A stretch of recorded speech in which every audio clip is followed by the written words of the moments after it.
Selamat datang kembali di Rekat Capital Reveals. Kali ini kita akan membahas mengenai kebangkitan ekonomi Jerman.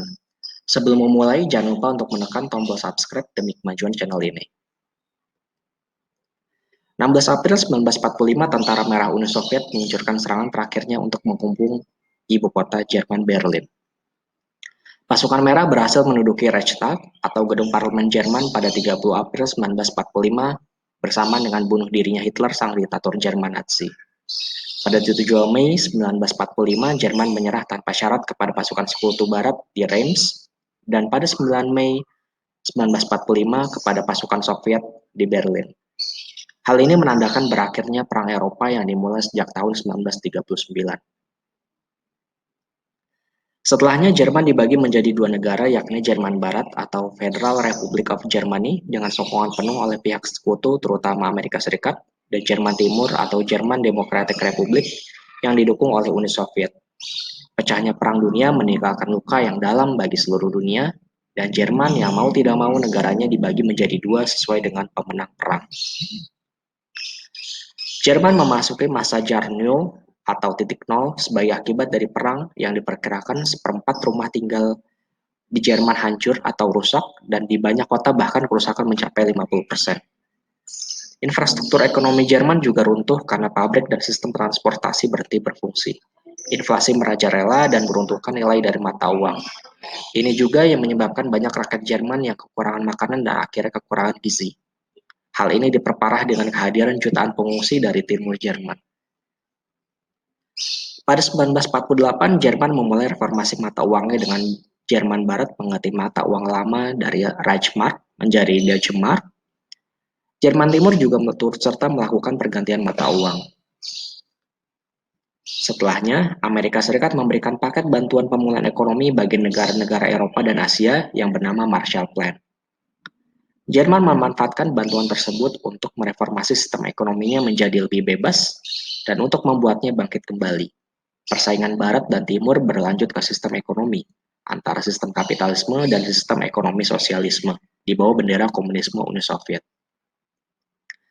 Reformasi ini mengurangi jumlah mata uang yang tersedia di publik sebesar 93%, sebuah keputusan yang akan mengurangi sedikit kekayaan yang dimiliki individu dan perusahaan. Selain itu, pemotongan pajak yang besar juga dilakukan dalam upaya untuk memacu pengeluaran dan investasi. Reformasi ini Hart atau yang dikenal sebagai Bapak Keajaiban Ekonomi Jerman. Jerman juga harus membayar ganti rugi kepada para pengungsi dan korban Nazi yang disepakati pada 1953, di mana Israel mendapat 3 miliar Deutsche Mark, namun Jerman juga mendapat bantuan Marshall Plan senilai 1,2 miliar dolar. Jerman Barat mengalami perkembangan ekonomi yang baik pada 1967 sampai 1971. Nilai ekspornya berkembang rata-rata 16%, jauh berada di atas Amerika dan Inggris yang masing-masing hanya mencapai 9% dan 12%. Pada periode yang sama, investasi asing di Jerman juga mengalami kenaikan 24,5% dibandingkan Inggris yang hanya naik 8% dan Amerika 10%, serta Perancis 12%. Selain itu, Jerman Barat juga berhasil meningkatkan porsi ekspornya dari GDP terhadap GDP mereka dilakukan pada masa Ludwig dari hanya sekitar 15% pada 1970 menjadi 43,82% pada tahun 2020, bahkan sempat mencapai 47,37% sebelum era pandemi. Hal ini membuktikan bahwa Jerman mampu bangkit dari keterpurukan dan menjadi negara industri. Pada 2019, ekspor terbesar Jerman adalah mobil yang mencapai 10,1%, kemudian spare parts kendaraan 4,37%, paket medis 3,95% dan alat kesehatan 1,13% dari total ekspor.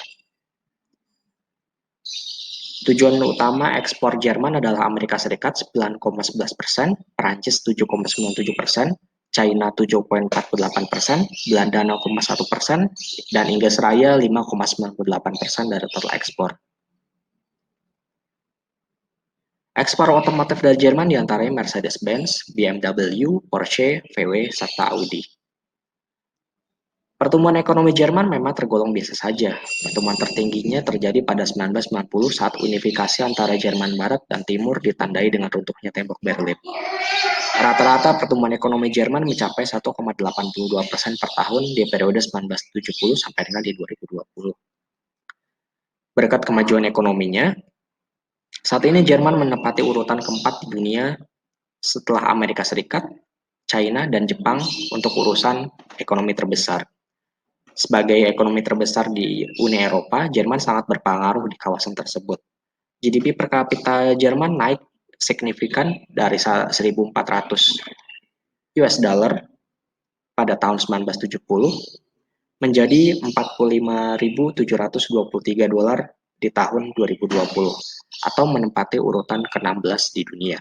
Apabila dirupiahkan, pendapatan per kapita Jerman mencapai 662 juta setahun atau 55,2 juta per bulannya atau 55,2 juta per bulannya.